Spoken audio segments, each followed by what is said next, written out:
Hi, everybody. Welcome, and it's almost like a welcome back. It's been a while. Jonny Torres, how are you? This is The Yard Sign, the most important relevant podcast in politics. Sorry we've been away a little bit, as everything's starting to ramp up here as the summer is coming to an end, and so been out of town, and unfortunately again, trying to fit in the show where we can, but, a lot of changes are coming and pretty excited for all the changes that we are getting ready to share with you. Nonetheless, we are coming to you from the Bullhorn Communications Bunker here in Ybor City, Florida, the home and birthplace of Tampa, Florida. Thank you so much for watching. Don't forget you can subscribe to the audio version of our podcast on any of the tech overlords over at Google, Apple, Spotify, Audible, Amazon, and iHeartRadio. And of course, I'm excited because we have a great panel. A lot of familiar faces today, no new faces, which means we get to spend more time on tonight's topics. Speaking of tonight's topics, we're going to delve into a little bit of the 2020 Olympics and what's going on there so far. No major drama, USA side, and of course, how all the good stuff is still to come. We'll be talking about the Delta variant, how that's affecting the country at large, and certainly here in Florida, how the shift is happening politically on that. And also in Europe, vaccine passports are causing protests and riots. So seems like those folks are finally waking up to some Florida freedom. We'll talk a little bit about Congressional District 13 and one familiar face who has now jumped into that race. And of course, we can't talk about Congressional District 13 here in Florida without talking about all the drama that's going on regarding Anna Luna. So we'll touch on that as well. And Cuba 3.0. We'll talk a little bit about what's been happening, where things are headed in terms of the protests that have been happening in Cuba, and of course, how we all plan to solve that and resolve that issue for everybody else. Oh, we have plans. We know what's going on. All right, let's go ahead over to the big table now to introduce today's cast. And again, familiar faces with me. Today, joining us right here to my left, Joe Wicker. Thank you, buddy, for coming, as always. Which camera are we looking at? Funny enough, Right there you are. you and I have actually been spending quite a bit of time together. Yeah. So I think we kind of know where we know where we're going to be headed with some of these topics tonight. I feel a little jealous that I wasn't included You should. in these. Oh, no one called me. No one called me. Could have hopped on a Zoom. Could have gone to Orlando. That's true.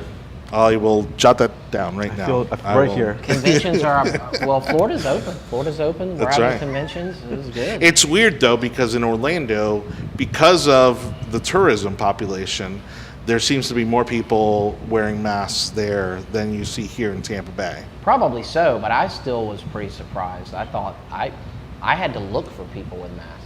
I felt like I had to look for it. Really? Yeah, I mean, that's just what I don't know. Yeah.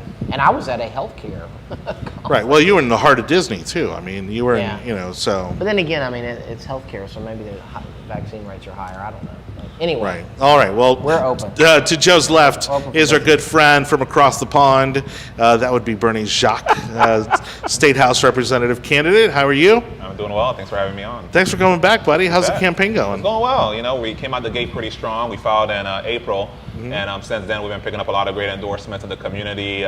Some of them are Kathleen Peters, County Commissioner, Cool. That's a former good one. state representative, Yeah. absolutely. Larry Ahern, who held this seat prior A little while ago, yeah. Right, yeah. So Right. that's 4 years ago. That's and great. So, and then we announced today Mayor Leslie Waters. Oh, nice. Yeah, of the Waters Wave. That's fame, right. as you might recall.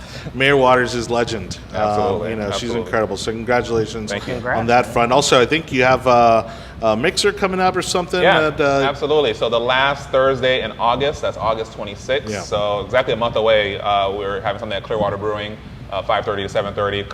Come out, support. Good way to meet me if you haven't already. Hear a little about my platform and meet some of our supporters as well, and add to our coffers so we can have the funds to spread our message far and wide in the district. Right. Awesome. All right. And last but certainly not least, ladies and gentlemen, the one and only Anibal David Cabrera. Doing his homework over there. That's right. You've been awfully quiet today. don't know I what's going on with apologize you. that like work actually has to be done.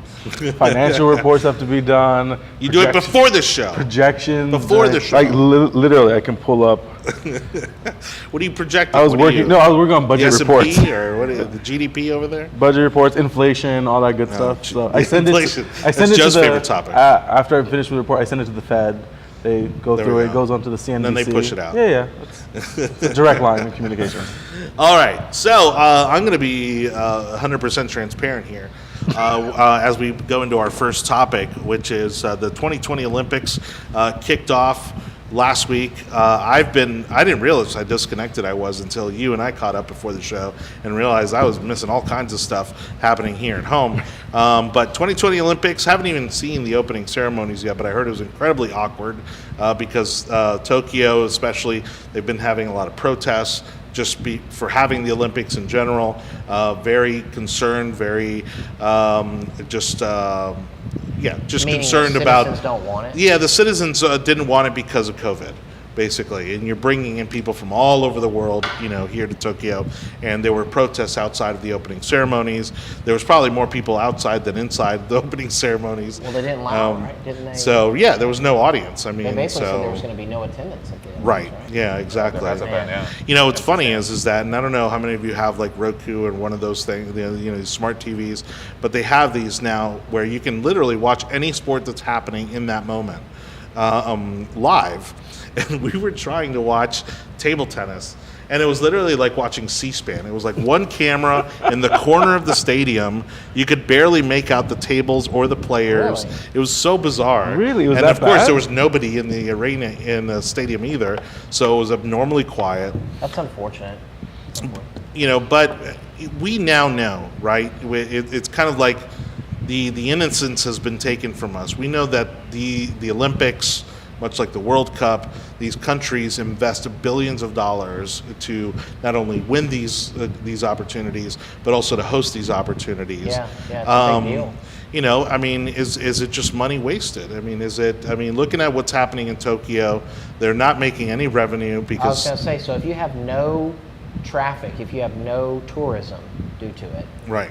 then what do you have? Not only that, let's the TV remember, rights? these are the 2020 Olympics, as we have in our caption, but it's 2021, so they even pushed it back a whole year. Oh, yeah. Which cost them more money. Yeah. It cost them billions of dollars to have to push it back. $1.6 billion. Right, to push it back a whole year. And now, of course, it kind of throws the whole schedule off. But go ahead, you were saying, Joe. Well, I was just going to say, they how are they making money off of this other than maybe, I guess, TV revenue somehow? Because Right. I remember, I just remember years ago, was it the Atlanta Olympics in '96, or when I would still live there, or where there was a lot of debate around, do communities that host the Olympics actually net positive? Because they tend to build stadiums and they have to retrofit venues, and they have to convert things for housing, and they spend billions of dollars, it seems like, to get ready for these things. If no one comes to your Olympics, how do you make money? Well, even still, even when people do come, look at Brazil. Brazil hosted not only the Olympics, but also the World Cup, and notoriously lost billions of dollars in the process. Crazy. Now it's kind of government math, right? Because they say, well, it basically promotes the country. It promotes various parts of the country, and then you see the rewards down the road as people come to visit after the fact, right? Yeah. Because it's now been promoted for an entire month or whatever, or 2 months, worldwide. Yeah. And so it's that kind of more of a branding, Like you marketing. say, government math. That's right. Yeah, What's the ROI on that, right? that's right. What is the Well, ROI? it's a lot of negatives and a lot of zeros. But I believe the study was done by a think tank in DC about how the last Olympics that made any money was one of the European ones. So like Brazil hasn't made any money. A lot of the South American ones didn't make any money. I don't think a cup has happened in Africa yet, or Olympics hasn't been held in Africa yet, so that's not happening there. But I think a lot of people just realize that. I think LA and Atlanta made some money, and then the Winter Olympics in Europe make money. but that's because they're the only few that actually have the infrastructure to be able to not have to build brand new stadiums. Yeah. So that's what happens. Well, Brazil notoriously tore yeah. down tons of neighborhoods. They displaced tons of low-income housing. That's always the controversy, right? Their Like- favelas, which are basically their slums, Right. they notoriously just tore them down and kicked people out, and and all of a sudden these people had nowhere to go. It seems like that happens every city, right? Yeah. I think it was I don't know if it was Atlanta or one of the other ones where they were talking about how they were busing, like putting homeless people up in hotels literally just to get them out of the way, which Right. which is really kind of messed up, right? It's like so you don't have a place for them to stay throughout the year, but because you got the Olympics, you just want to get them out of town. I mean, As a lover of history, I'd be interested to see if the same debate was going on in the ancient games. Was there a constituency of people in Athens? We're like, hey, the math doesn't check out here.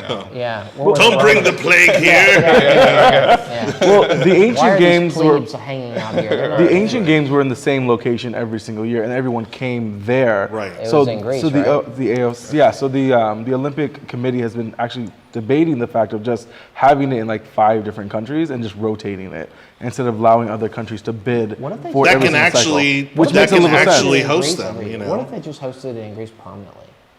Like Oh, no. old school, Well, they couldn't. original. I mean- Greece was horrible. Greece's Olympics was What horrible. year was that? Was that No, That was 2000. They I just thought. couldn't. I mean, Okay. They don't have the money. They don't have the population. No, I know, but they would. don't even have the It infrastructure. would become their thing, and then like maybe they would make some. Well, it was money. their thing. I mean, And they Right, lost it it. was their thing. Yeah, and they lost it. Maybe they could make some money and pay back the EU for all the bailouts they got. there you go.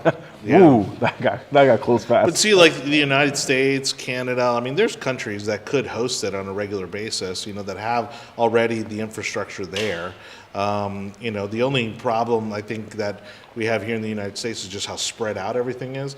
But again, the Southeast, Atlanta hosted the Olympics. I But mean, is there- but is we there- have one city that could host it. But there it's like- were, and I remember there were events like when it was in Atlanta. There were events that took place completely outside of Atlanta. Right. Because there was nowhere for them. Sure. Well, they're taking I mean- place on college campuses, Yeah, and they're yeah, taking place yeah, on. it was- But we yeah. still have those facilities that many countries don't. Yeah, That are of that caliber. Now, the argument would be, is there such a thing as home court advantage? If one country's always hosting it, does those athletes automatically get an advantage? You're cutting down on the travel time. I mean, it's, Well, they have those facilities available to them year round. Right, exactly. So they're Yeah. very familiar with them. So I think, for the spirit of the games, not only the international aspect of it to see different parts of the world, but the competitive aspect as well. You want, I can see somebody saying, "Hey, that's a competitive disadvantage. You Right. basically train here all your athletic career, and then you're gonna, But then you can use Beat that same but you can use the same argument in regards to the majority of the 11,000 athletes that are competing this cycle. I think like 2/3 of them train in the United States, or They they go to train- school in the United States, or Well, that's why we have the they're on Olympic Training collegiate, Center in or they're on Colorado Springs. they're collegiate professionals here in the United States, and they go back to their Oh, home not even countries that. to I mean, represent. they come to IMG Academy. Oh, yeah. Yeah, in Bradenton. But that's why I our Olympic Training Center is in Colorado Springs, because you're a mile up in the sky, Mm-hmm. and so if your cardiovascular health is at that standard, in a mile up, then Right. whenever you compete somewhere else, it's easier. So so imagine being there So- year round and then bringing yeah, they do. in. That's what they train. Yeah. So real quick, let's touch on, again, some of the political aspects. We saw really quickly that the United States women's soccer team went up against Sweden, lost. Now, I think this was pre-Olympic game. This wasn't an Olympic game. Day of. It was it was- one of the opening. it was I one of think the it was opening their opening first games, game, yeah. Yeah, it Okay, was. right. So Wasn't they it their lost. first game? So they lost 3-0. And look, I mean, I'm by no means have ever been a professional athlete, but I played sports growing up, and one of the things you have to have is focus, right? When you are trying to be, excel at your sport. To me, all this politics stuff that they've been preaching and being involved in and harping on about, has been a distraction from their primary responsibility, which is to play soccer. Yeah, and All you're there for. and we're seeing it, not only with the women's soccer team, but we're seeing now also the men's basketball team is also performing poorly.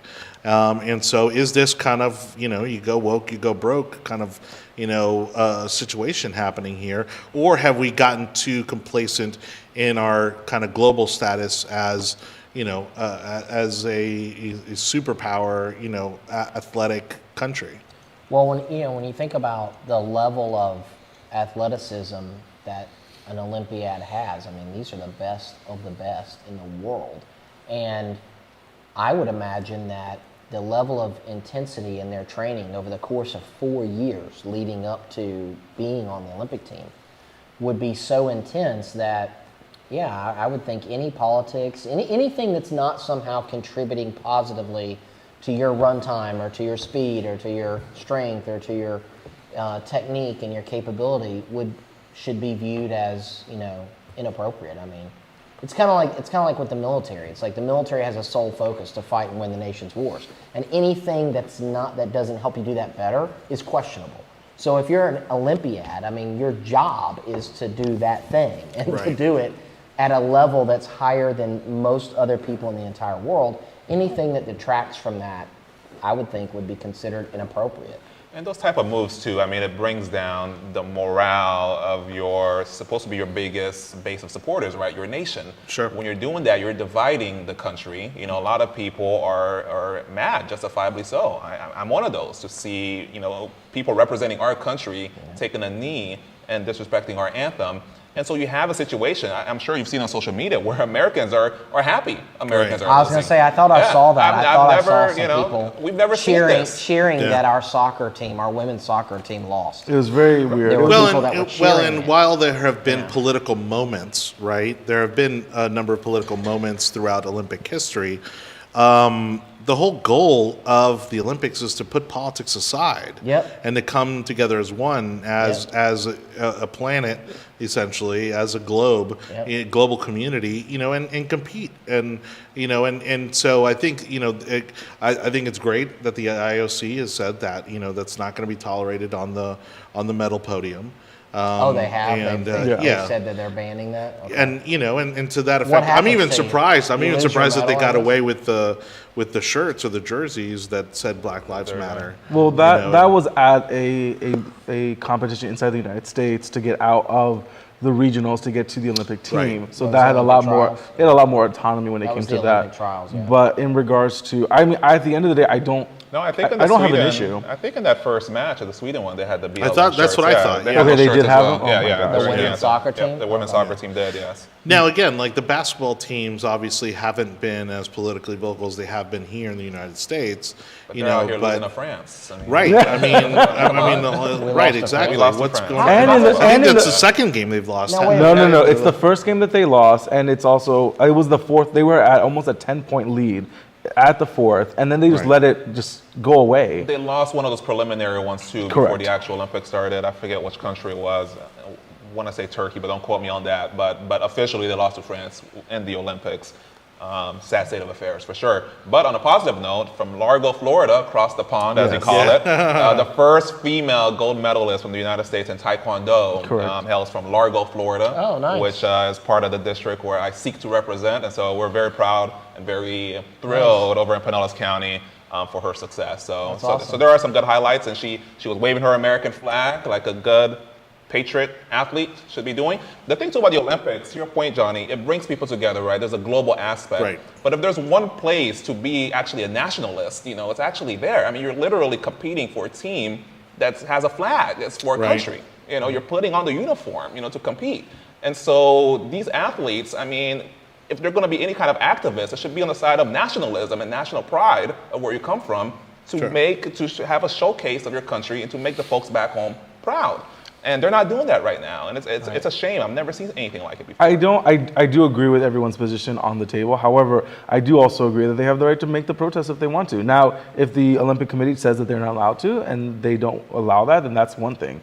But in the United States, you should be allowed to protest in any position you want to. Now, what I totally agree with is the consequences of them protesting in the middle of something that's supposed to be very national pride. And if you get you can protest, but don't expect national companies to go to you and start asking you to support, to be a supporter or a spokesperson and everything else, because people are not going to like the brands that come to you. And so I agree with full forwardness is that the capitalist system says that if people don't like you because of what you're saying on the diocese, then you don't have to get it. And you can say whatever you want, but you should also face the consequences. And there's a distinction there. It's one thing if you're playing for a private franchise, a private business, but you're literally putting on the flag, the stars and stripes as your uniform. You're here to represent the country. And so I think there should be an exception there that, your freedom of expression should be limited because you should be there representing your country, your best foot forward. And I know you served. I mean, some of your rights of expression were restricted while you wore the uniform of our great country. And so that's kind of my point. You're literally there to represent the USA, France, or wherever you're from. Well, one of the things that we get a lot of flack for, as Republicans or conservatives, is that we'll say, well, it's not the time or the place, But I mean, truly, I believe that the Olympics is not the time or the place to be protesting. Now, if you want to make an issue and use that platform, the year round, to become an activist and leverage, your newfound fame as an Olympic athlete, to bring to light certain issues, fine, go right ahead. I don't think it's the time or place. Just like, again, in a game, if it's Sunday at Raymond James Stadium, I don't think that it's the appropriate time to be making a political stance. You know what I mean? Now, if you want to leverage your fame as an NFL player or as an NBA player or as a women's soccer player to bring to light, whatever your political stance is, that's fine. I just don't think that, again, the arena, the stadium, is the place for that, especially in the Olympics. Absolutely. Well, it seems a little disingenuous. If you compete for and accept the role of Olympiad for to represent the United States of America, then if you don't believe in your country, or if you don't think your country is a good place or something, then it's kind of disingenuous to say, but I'm going to represent my country, and then I'm going to bash it publicly. Yeah. Like, come on now. I mean, like, pick a side. Sure. I mean, if you hate the country, okay, don't represent the well, country. either your government, either your country's oppressing you, Yeah. or it's elevating you. Yeah. And that's what you hear from some giving of you these the- activists. You're standing on the podium as an Olympiad. Yeah, well, So, don't get me I mean- wrong. Like, you got Cuban athletes, right, and Venezuelan athletes are going to Right. go out there and they're going to put their best face forward, and they're not going to make the kind of political statements And that if they they're going to make. lose, their and- family gets and- tortured. I mean, that doesn't. I mean, like, this is not the former Iraqi Olympic team under Saddam, where, like, if you Right. lost, it was like Uday and Kusa. Oh, they'd like cut your fingers off. It was and like people were cut like, your "No, I'm toes good. I off. don't need to be on it. No, I'm good." Like, people are like Right. intentionally running slower. Bomb the trials. so they don't make the Olympic team. Like, nobody wants to make the Olympic team. It puts your family at risk. You Right. know? Like, So we'll see. I No, mean, again, I don't agree. I understand where everyone's coming from, but we should not be limiting people's individual rights to be able to protest and be able to say what they want to say. Yeah, but the IOC also has every right to say that this is not the time if or an the place. individual on the NFL wants to protest, then if the NFL doesn't have an issue with them and doesn't sanction them and doesn't say they can't do it, then they're allowed to do it. I don't agree but you with don't it. have a I don't right. want. Yes, you But do. No, you have a right. No, hold on a second. You don't have a right to compete for a title within an organization. There's you don't own the That's IOC. not There's inherent right. You don't own the nothing. Olympics. There's The nothing Olympic- inside those governing bodies that say you can't protest, especially when you're here in the United States. Well, actually, now, what there happens is. They're in saying you can't what do it happens in in the Actually- what happens in Japan is a whole other conversation. Yeah, but what the happens IOC here- saying I know. saying that if you So make there are any rules. kind But of a political then statement, you're in another country, so you have to abide those countries and those policies. But when you're here, but we're talking about the NFL, we're Because talking they've about already been arenas warned that- here. But even when it is the NFL, you would agree there is such a thing as workplace conduct, right? You can't just go and work and do whatever just because you have rights as an Anibal. American. Oh, no, I Your employer can say, completely- hey, I don't completely do that agree, on but the NFL's not going to do it. Don't do that The on NFL's not company gonna do it. time. Now you're missing something. The NFL, the players in Major League Sports in the United States also don't have a right to protest. The only reason why they are protesting is because they're being allowed to protest by their employer. Yes. Their employer is name your team. that's not their But right. that's what I That's just their- said. you don't That's have what an I inherent right to protest That's what I at just work. said. I said And every one of those teams their could say employers stop. are allowing them to do that. Okay, they're right. They're being allowed because they don't have a right to do it. And my argument, and a lot of other conservatives will say that that should not take place in Now, this is- neither, This is NFL, actually a good point. Major League Republicans Sports, should not be on the side of censoring individuals. Or on the national stage when you wear our flag. I mean, you literally have some of these activists, athletes are saying that the anthem doesn't represent me. Right. Yeah. But yet you want to represent The country. the country. You accepted your No, they bid just- to no, they compete. just- You they can't have it both No ways. one said that their thought and their line of thinking makes sense. It doesn't But- make but- any but sense at there's all. a- there's You're an- getting paid to represent the Yeah. United States, the country that you hate. But At the end here's- of the day, we have both sides of the But here's spectrum. an You can important say point. that you hate the country and burn the flag and not go to prison because of it. Do it on your own But- time, right. not Yes. competing under Old Glory. Here's an important Right. point. Here's an important love it. point, though. If Bernie was to get elected and then try to pass a law that says that athletes can't protest, then that would be unconstitutional because he would be acting as an agent of the state. Okay, so people forget your rights are protecting you against government. It's not protecting you against your employer because you agreed to be employed. So every athlete that's out there that's employed by a baseball team, a football team, name your team, they've agreed to those circumstances. It's not the government telling them what to do. It's a private organization, and in this case, it's the Olympics. Yeah. So All right. So on Bernie that don't note, get any bright ideas. But I know Bernie's not, I know Bernie wouldn't do that. I know Bernie wouldn't do that. But We that know- would be an example. we know where Bernie lives. Where, It's fine. Yeah, that would be an example. Where, Wow, this went mob real quick. well, and I guess I should have gone quicker to the whole But what are people saying? censorship What are the- aspect of it. Are people? People are being mean on the comment section. They're saying that I missed my calling as a sumo wrestler. I apologize for that. Ouch. Fred, we'll have that conversation later, sir.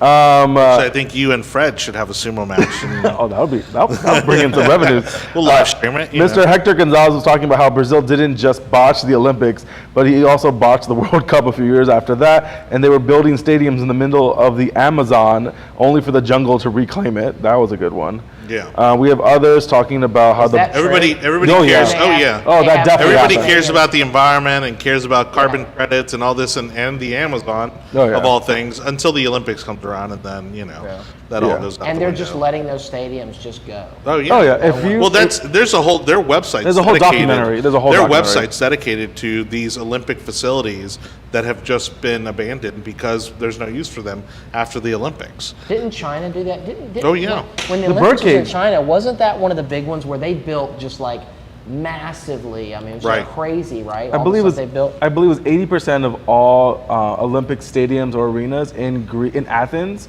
were no longer used, and you can go online and look them up as they decay. The baseball fields, Right. the inside cycling, all these things just have been falling apart Swimming because no one's there. facilities. I mean, They also don't have the infrastructure here. Like if you Or the plot- they don't have the they don't funds to maintain They don't them. have the They can't collegiate maintain it. sports. Yeah. They don't have a lot of things that would Right. allow people to be using those facilities. Even large capital cities like Brazil and Rio and Beijing don't have the infrastructure, like the collegiate infrastructure, to keep those things running throughout the years. Right. So, all right. Well, let's go ahead and move on to our next topic. But Wait, before we do can that, I say one more thing? no. As of right now, I'm gonna say it. As of right now, Japan leads the medal count with 8 gold. They have it very weird how they have it home set. court advantage. But every country that- has But it. imagine if it was there every Seems 4 a little years. suspect there. That's my thing. So Japan has 8 gold, 2 silver, 3 bronze at 13. I don't know why they're first, but it's because they have more golds. Under them is the United States with 14 medals and 7 gold, and then China has 18 medals and 6 gold. So we'll see how that turns out. You will know when the United States is in decline when at the Summer Olympics we're not leading in the medal count. It's still early though. It's early. No, all I the know. ones we're good at No, are no, later no. on. Oh no, no. but, I'm, yeah. I'm saying when it's all said and done. When that if the happens, United right. States doesn't win the medal count. Oh, at right, the- right, right. Not the winner at the Summer. Yeah. You know, because Yeah. we know We the can winner. win. We can. Winner's we a can little do pretty- toss Yeah, up. winners, Canadians and Swedes and all those and Russians. Kind of like the and World Cup. The you know? Canadians get to do one thing good every 4 years. They are allowed to win in the World Cup a little bit. The only thing I know about the Winter Olympics is curling. That's what I know. Oh, I love it. I Curling. love it. Okay, now you can move forward, Johnny. Thank All you right. so much. Well, speaking again, we'll stay on the kind of global topics as we go into our next topic. While it is certainly affecting us here at home nationally, we are dealing with the Delta variant of the coronavirus, and And it's interesting because, again, I think people are, to a certain extent, just burned out on all the coronavirus news and all the COVID news. Of course, they continue to, and I don't want to say that they're exaggerating, right? But the news networks have to keep you watching. Yeah. And so it's to an extent, it makes me think that they are trying to make this maybe more sensationalized. They're trying to sensationalize this Delta variant maybe more than is necessary. But apparently numbers are going up. Some of these vaccines don't work to address it. And then what we're seeing in Europe is where they're requiring quote unquote vaccine passports, even to go like to a bar, to go to a cafe. We're seeing France riots just passed in that, yeah. we're seeing riots in Paris, in France. And and even in some other countries, we're seeing protests break out because they've been under lockdown, and famously, in Canada even, they were put under another lockdown, a third lockdown. I think it was in Quebec. And they weren't even given a timeline. They weren't given benchmarks. They were just said, hey, we're going to go under lockdown. And like it or not, you need to stay in your house. And if not, we're actually going to send the police to get you and throw you in jail. Well, it's not uncommon, with a virus for a virus to mutate, right? So it's run through the population worldwide, and either you've been infected by it and survived, most likely 99.whatever%, or you were infected and you died from it, or you're vaccinated. So really, there's the amount of people left to get infected is dwindling. But what's kind of concerning to me is I was reading this article where apparently out in Los Angeles, in this one particular area, 20% of the COVID hospitals, or 20% of the COVID positive tests were in fully vaccinated people. And 20%. Yeah. That's crazy. And apparently the month prior it was 11%, the month prior it was 5%. Although at least according to Governor DeSantis, though, here in Florida, they were saying that I think the percentage of COVID cases and Delta variant cases were in the single digits in regards to those who have been vaccinated, whereas the majority of them, I think 95% of them, were people who hadn't been vaccinated. Yes, of course. Oh, naturally. And maybe that's Florida. I'm just reading, and I could have been reading like the worst case news ever, but it was out of Los Angeles, California, and they were saying that this one particular hospital had no COVID patients for a while, and now all of a sudden they've converted something like 30-something ICU rooms into ICU negative pressure rooms so that they could deal with COVID infected people. So there's apparently some surge going on, but it's just crazy to me to read that 20% of the COVID infections are people that were already vaccinated, fully vaccinated. And that's the thing.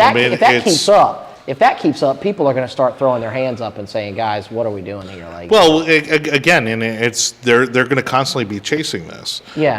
Kind of like, again, I know that people hate it when you compare it to the flu, but there's new strains out there, and there's multiple strains out there, and I think we're going to get to that point, because this vaccine was meant to treat the strain that was, spreading globally. Well, now this Delta variant, again, these vaccines were not designed to deal with this Delta variant. Some of them are working against it, some of them are not. But again, to what level do you stop keeping the world in panic mode, and do you keep things shut down and locked down, before you accept that, hey, maybe this is just something we're going to be dealing with, for the next 10, 20 years, maybe indefinitely. And that's what they want. The media wants us to this continual cycle of allowing them to come up with something new and come up with some real fun phrase to scare people. As long as they can make money. Exactly. And so you're having the media making money, and you have the politicians being able to have even more and more power and how they're able to control people. Right now, I feel like we're dealing with a newly minted hall monitor from middle school. And now you're really seeing the ridiculousness of power going to people's heads, because you have Dr. Fauci arguing with senators on open committees, talking about how you guys aren't telling the truth, and now everyone's saying that everyone's lying. And the worst part of this is that the more they try to control the narrative, the more people don't want to take the virus. Because they're like, if I take the vaccine. Take the vaccine. So if I get the vaccine and I don't have to wear a mask, but now you're saying I have to wear a mask even if I got the shot. Right. Then what's the point? There is no point. Yeah. Right. No, and there was Yeah. a doctor that came out and said that if you haven't been, even if you haven't been vaccinated, then you shouldn't be going out to bars. You shouldn't be going out to cafes. You shouldn't be going out to the supermarket. Basically saying you should stay indoors and stay home. And it's like, at what point does the fear mongering stop I think as Governor well? DeSantis made that point, early on when a lot of these liberals officials were saying basically, yeah, you still have to wear a mask even if you're after you've been vaccinated. And he was like, you're literally being the anti-vaxxer. You're the anti-vaxxer, because you're telling us this works, but you're saying, but still wear your mask. And that was the time when they were saying double up as well. Yeah, Fauci himself doubled up mask coming to congressional hearings. It was so stupid. When he was probably one of the first ones to get the vaccine. Why are you doubled up with What your mask? happened to doubling up masks? Because I remember it was double, and then on the news they were like, and then triple is like 90 something. I'm like, what is? If you walk around They'll DC, be back. people are still double and tripling. It's you'll see it out there. Well, and I didn't realize, I actually talked to someone from Virginia last week, and they were saying that they're still like at 50% capacity in restaurants and certain businesses. It seems like we're almost now at this place where we're like in an alternate universe. We are. And when I go to places like Orlando, where you see people from other countries and other cities, and you see that they're still like very on edge and wearing their masks, and it's like, it gets really kind of weird, because again, you're like, well, what universe are you living in that you're still in so much fear of this? Now I get it. If you're traveling internationally, there's a risk, that you may not get to go home, right? Because if you do happen to get sick, they could say, well, hey, you got to quarantine. And so I get it especially for the international travelers. But this whole issue of the vaccine passports is, definitely coming to our shores as well. I think I just saw today, San Francisco, an alliance of bars stated that they're going to push to show proof of vaccination before you come into the bars over in San Francisco. Well, I mean, if the $15 well drinks didn't stop you before that from going to San Francisco bars, it's very expensive out there. Somewhere there will be a bar owner in the middle of that group. There will be a bar owner that will take advantage of that, And it was already. I mean, we saw the situation where there was, there were store owners, who didn't care and they wanted to open, and they were told, hey, like, you can't do that, and they were basically forced to close their businesses, because they weren't mandating either certain capacity requirements or weren't mandating masks. And so it's one of these things that it's just, what I don't understand is how other states can see what's happening here in Florida and not realize, hey, let's try what they're doing. Right. I think it's because we're outside.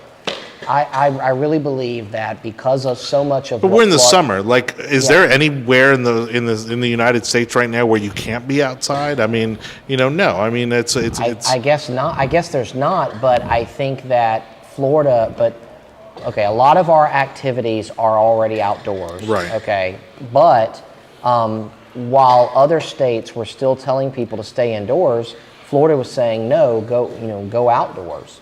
And they tried to shame us. They tried to shame us about our beaches and stuff like that. And now they're finally admitting that there have not been any confirmed cases of public transmission of the virus outdoors. They can't seem to find. Well, there's they haven't been able to trace it. Right. And so it's funny because they were obviously demonizing.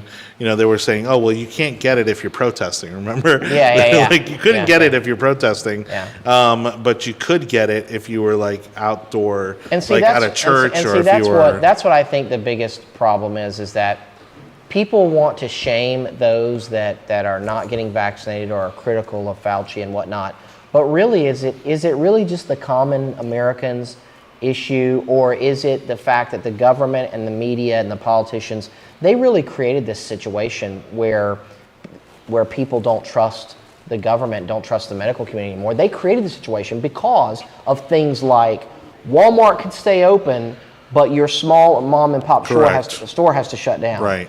You can protest in public, but you can't go to a public beach. Right. I mean, it was all of this hypocrisy where the common man looks around and says, this doesn't make any sense. Yeah, right. So since you're not making any sense, the only thing they can do Well, not only they that. just shut you down and say, well, then forget it. And Well, not only that, let's bring it back to the vaccine, where, remember, liberals and the media were trying to create doubt about the vaccine. They were, because it was because under it the was Trump coming out administration. under the Trump administration. Well, they flat out said, Yeah. Kamala Harris, the vice president, flat out said, I'm not taking the vaccine if it's Trump. Right. With no scientific She flat reasoning out for said it that other she than wasn't politics. taking the vaccine. Right. Yeah. And I think that till this day, I think is a large part of the reason now all of a sudden it's why. okay. Right, exactly. I mean, I think they lost all credibility there, because if they had been consistent on message until this point, and look, it's kudos to Ron DeSantis, who again is going out there and saying, hey, if you want to get vaccinated, you should get vaccinated. The vaccines are available. Go out there. He's encouraging people to do it, but he's still allowing for people to make that decision. Yeah. He's not forcing it upon businesses, and he's not forcing it upon the people here in Florida to go ahead and get that done. Yeah, you had a lot of blue state governors and mayors just really injecting their own politics, their own political view Right. to their COVID response and shutting down. They already have a tendency, right? They're big government people, so I mean, they're like a kid in the candy shop when a crisis like this happens, because they can exercise government power. I mean, they've been waiting Right. for this for quite some time. And so you saw them really use that, not only in shutting down small businesses and affecting people's liberty. Well, they changed all the election rules. Election laws. That's what I was getting at. Yeah, they literally changed election laws unconstitutionally using COVID as a basis. And so, I mean, this is very serious stuff. And it seems like the more and more we talk about this Delta variant, it seems like we're going to be in the same position as we were in 2020, especially heading into a new election cycle in 2022. Right. It's going to be very pivotal. The American people are on edge. A lot of people have had enough and they're fed up, and they see government taking advantage of them using a pandemic as a reason. And I think we're going to see it unfold again, and they're laying the foundations for that with this constant use of the Delta variant. I What's don't know. going on in Pinellas? I really don't think it's going to happen that way. I think there are too many pockets of this country that are sheep, a complete sheep.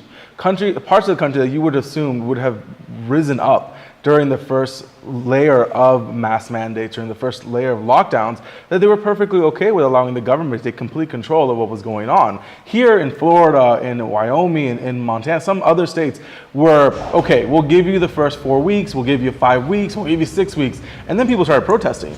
You have entire islands in New York that didn't do anything. 14 days turned into 14 months. We're 18 months in And that's now. why Right. I agree with Bernie, I agree with Joe, I agree with Jonny, but I think a lot of people in this country are perfectly content allowing the government to dictate the winners and losers, which is what happened. When you allow Walmart and other big box stores to open up, and you're like, okay, no, they're gonna follow CDC guidelines, and you walk in there trying to get water, and there's about 1,000 people in Walmart with no one separating, and this is the beginning of the pandemic. Right. You're like, there's no way this can And be remember, controlled. the excuse was, well, they sell food and people need food. Yeah. So bar owners are like, here's some peanuts, sit down, have a drink. right. We're selling food now. I mean, Yeah. if that's the standard, Yeah, a lot of bars started and- making food. And, They and started so selling and food. so then the government, so now you have this game of whack-a-mole. Like, well, if You had this is allowed- nightclubs. You had nightclubs Yeah. basically putting out dinner menus. Yeah. I mean, food, calling up food trucks, I whatever you got got to do. I get got a food lot. in.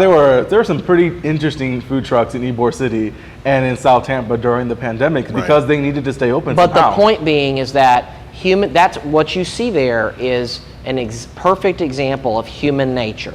If you give me something that's illogical from the government, then I'm just going to operate according to my own common sense. Right. And I'm going to say, oh, okay, well, if that's the rule, then we'll figure out a way to maintain the rule. Because at the end of the day, small business owners have to survive. Yeah. They don't have a government paycheck. They have to survive. So they're going to do what they got to do. What's going on in Pinellas, Bernie, as far as this goes? Well, one quick thing, yeah. So part of my platform is when I talk about economic development, I said we can no longer ever have a situation where we're having this unconstitutional business shutdowns. Right. The mom and pop stores, like you said, the big box stores, the Bezos of the world can strike it rich, but John Q. Public down the street, Largo, can't run its hardware store.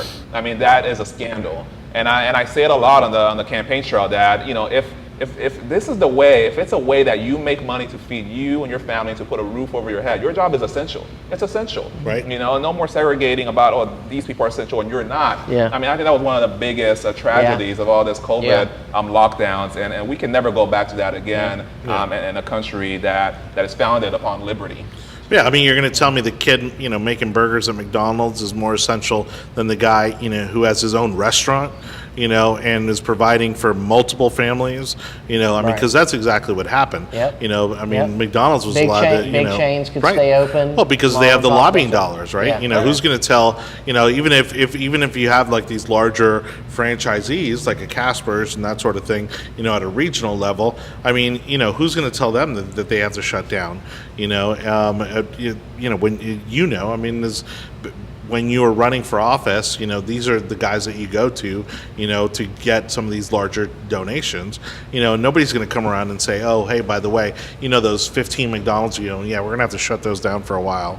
Yeah. But meanwhile, the mom and pop restaurants absolutely had to shut down. And if they didn't, then that's when the police was sent on them to make sure that they shut It down. really exposed the prevalence and the power that the special interest has in our process, Correct. right? And so obviously they were basically immune from this pandemic. But Yeah. if you're just a regular Joe and Jane, you didn't have that kind of influence. You can't hire somebody to walk the halls in Tallahassee, But I and do remember all that. the church debate. There were people that, you would say, well, why are we shutting down churches? We're not shutting down Walmart. People are touching things in Walmart. I would go in there and go into a grocery store. People are touching things, putting things back. The stores really weren't doing that much No. infection control. They really were not. But you were shamed for going to church. But you were shamed for going to church. And the excuse was, well, you can watch church online. It's like, okay, well, hold on. Let's break out some of the Democrats' favorite arguments then. Maybe you don't have internet access. Maybe they don't have a car. Maybe they don't Right. even have an identification. Maybe they can't get to a church, Sure. I mean, but the other And thing, which one of those two is a violation of your First Amendment? Exactly, because you have a right to religion. But also, well, nowadays with the internet, you can purchase basically all of your food online. So if the argument was, well, you can go to church online, but we need to have Walmart up, no, you don't. You can buy everything at that store and have it delivered. What was equally frightening was also at the rate at which our local law enforcement were quick to incarcerate or to arrest business owners who had illegally done nothing wrong. Yeah. Because again, there was all these business shutdowns, as Bernie just said, were unconstitutional. And we know of a specific case in Pinellas that made national news where the guy was basically just trying to sell games, and board games and stuff like that. And he had nobody coming into his store. He was doing it out. He was literally doing it out, outside of his store. Curbside pickup. Right, and Yeah, they he was doing literally arrested the curbside guy. pickup.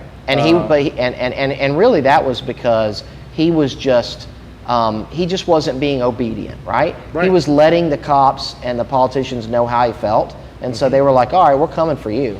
Yeah. And they did. They tried to make an example out of him. But Did we that's even know just- what happened with and that that- guy? I think it didn't all that charges were get dropped. didn't all that get dropped? Yeah, And got then I Just think like they were with Pastor And I Rodney. think the governor Yeah.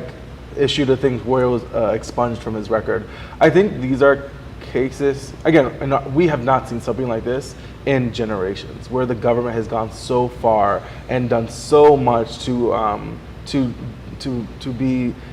be such a burden on the individual business owner and the individual citizen, that I'm glad that the governor of Florida is actually talking about, now let's figure out laws that we need to write to make sure that this doesn't happen again. In regards to the government taking such advantage of a situation and passing all these draconian laws or changing voter rights, like that was absolutely insane. Yeah. Again, we are a nation of over 300 million people. We have elections. Those elections have to happen. We're not going to move an election. That's not how democracy works. If you can have an election in the middle of Iraq, then you can have an election in the middle of a pandemic. That's at the end of the day, it can happen that way. All right. Well, Joe was very skillfully actually was trying to get us onto our next topic, and then we still kind of pulled back away from it. So let's kind of go ahead and circle back. But before we do that, again, I just want to thank you everybody for watching The Yard Sign, the most important and relevant podcast in politics. Your host is always Jonny Torres. Joining me today, Joe Wicker, Berny Jacques, and Anibal David Cabrera. We have been talking about the Olympics and, of course, coronavirus, COVID, Delta variant, whatever you want to call it today. So we are going to start to kind of bring it a little bit more local, even though there have been many national aspects to this next topic, in the sense that, I mean, we are far from Election Day, and yet Congressional District 13 here in Florida has managed to make a lot of noise. In that race already, we have Anna Paulina Luna, who ran last time. We had a candidate in there by the name of Will Braddock, who did, make a phone call with violent threats, to terminate the life of Anna Paulina Luna, and of course that made national headlines. And then Anna, I think, incorrectly may have overreached in her, Implicated everybody else that could potentially exactly could potentially be a competitor. Exactly. So she threw in other names, Matt Tito, and last but not least, Amanda Mackey, who, as of I believe this just a few days ago, has announced that she is also going to be jumping back into this race, and so this continues to be a huge race to watch. I'm sure Democrats are loving it because nobody's paying attention to the Democrats right now, and it's giving them the leeway to fundraise. Even though that's going to be an ugly battle as well. I mean, there's a lot of high-profile Democrats running in that race, and that race is going to be ugly. But it's certainly making a case for how they could be the stewards of that congressional district. And look at this chaos that Republicans are creating. Look what all the craziness that they're bringing to the table, right? I mean, when it comes to especially Congress, right, you want to be the adult in the room. You want to send somebody who's going to responsibly represent the district. And right now, it just seems like it's just chaos. It's like a circus is that on the true Republican today? side. Is that true in today's world, though? I would say, I mean, again, do you want a true? fighter? Do you want, somebody who's going to go up there and fight for your values, fight for your district? I mean, yeah, absolutely. But again, I mean, you have to look at this and be like, do you still want one of these people who are... And Jonny, I'll push back on that a little bit. I mean, as a Pinellas County resident of CD13, there are adults. There are adults in the race. And just because there is chaos doesn't mean the whole thing is flawed and that these people cannot represent their congressional district. People will say there was a lot of chaos in the 2016 primaries for president, right? Yeah. With Donald Trump, and he ended up winning president, and he did a heck of a good job, right?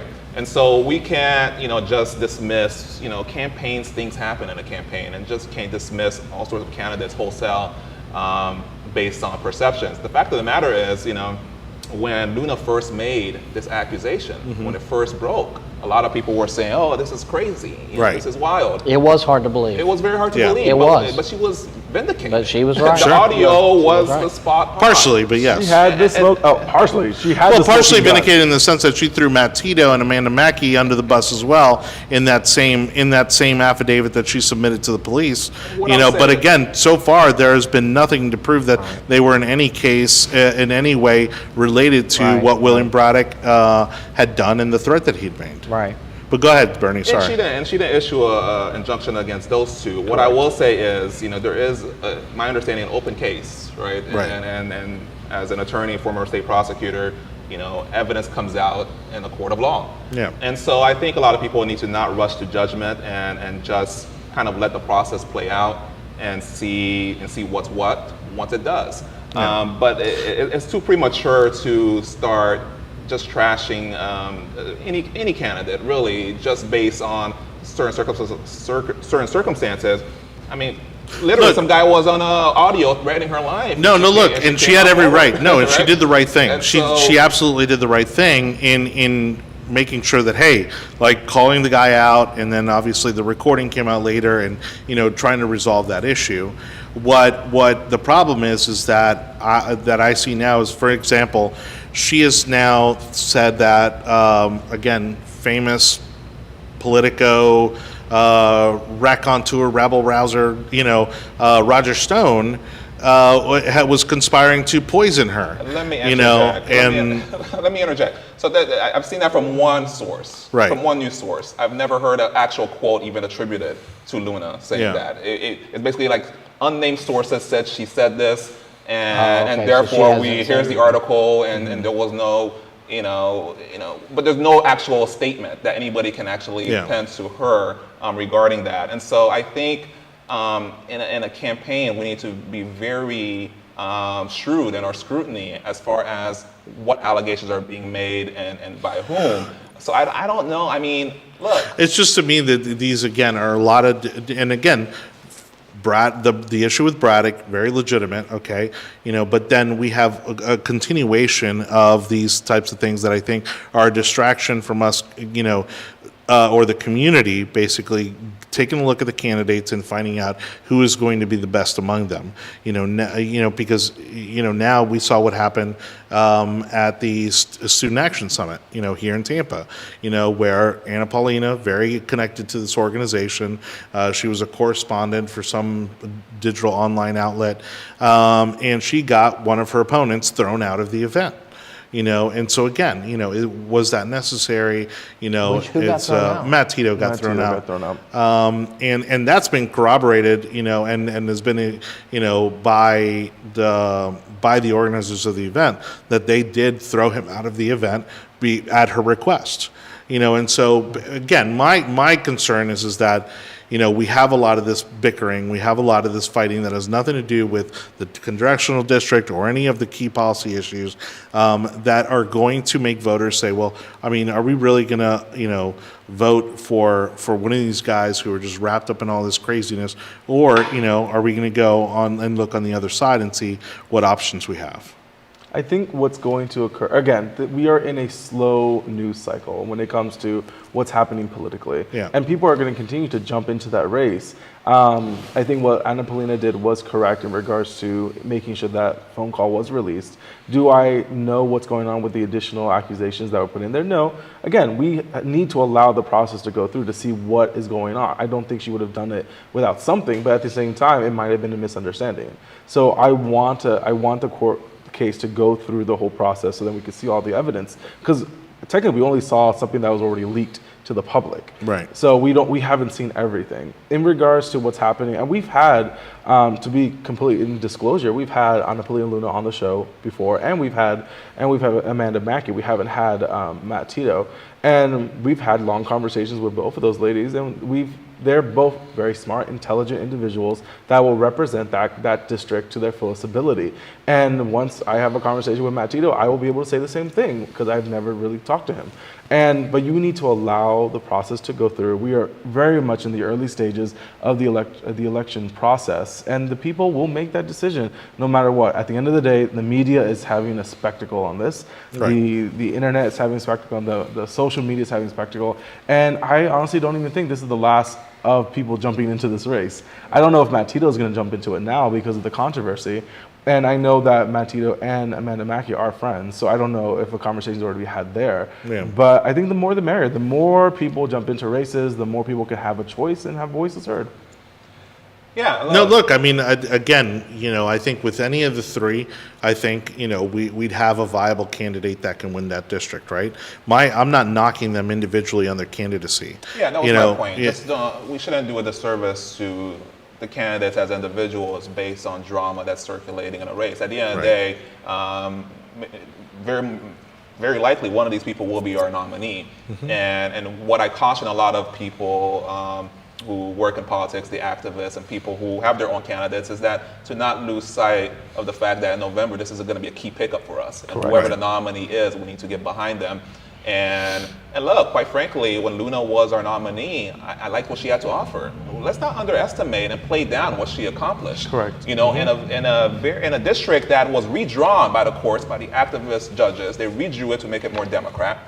And you have Charlie Crist, a former governor who grew up a son of that district, who's very popular. Mm-hmm. I don't get it, but I've run into Republicans who are like, hey, I've known Charlie since St. Pete High. I'm always going to vote for him, right? Sure. So this is the kind of guy she was up against, right? And was only 6 points, behind, in that kind of a battle.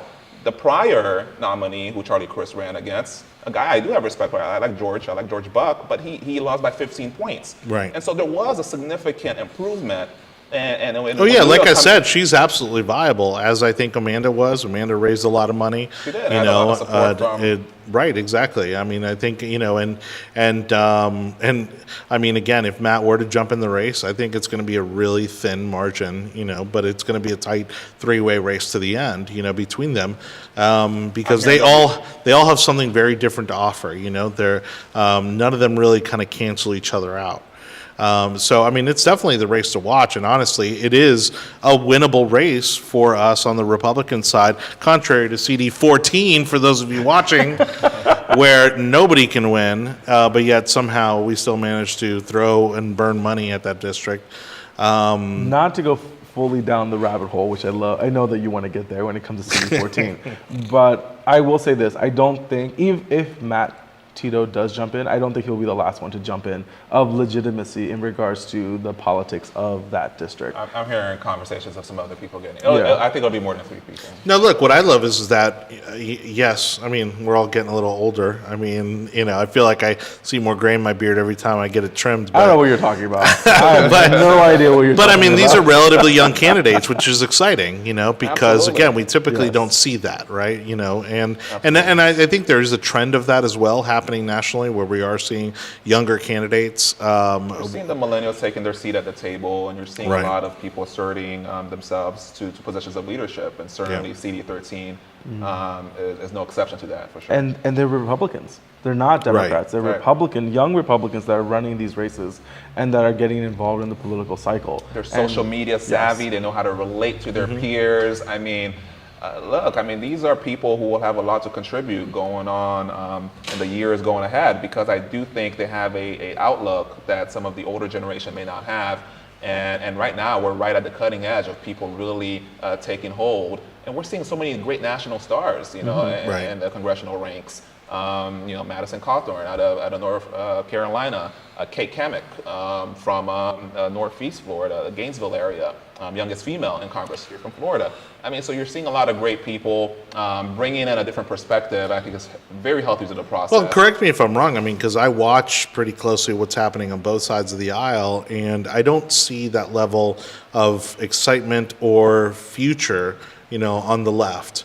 You have your AOC, and you have a few people that kind of trend on the younger side, but I don't see, you don't see those kind of events, like, you don't see the kind of turnout we see, like at the Student Action Summit, which was packed, here in Tampa, Right. 2 weekends ago, or you see the turnout that you get at CPAC, whether it's here in Florida or Texas. To me, it just seems like, again, this is just maybe it's kind of a, like, Carter era, pre-Reagan-esque, kind of new era, new generation of conservatism that's coming up, through the ranks. And but I don't see that, right? You don't see that kind of national upswell, of influencers and Right. and young people that are kind of taking the lead on politically. No, because the Democrats are relying on old media. They're relying on old institutions to push their positions, to push their agendas. Whereas Now they do have Hollywood Yeah. and they have pop culture. But even then, it's starting to there's starting to be a decoupling of decentralization when it comes to Hollywood. When it's coming to even the tech sector, that stuff is moving across the country, which will do nothing but benefit the Republicans on that end. I think you're going to continue to see it. You saw the first wave during the Tea Party, where a lot of younger senators and congressional districts switched, and I think even with Trump cleaning the slate of all of those that ran in the district during 2016, during those primaries, allowed for new people to run. And you're seeing that now that now we're about to swing into a midterm with a Democrat as president, you're going to see it very much benefit the Republicans, where we're going to probably pick up 10 to 20 seats, which is normal in a midterm when you're with a party's out of power.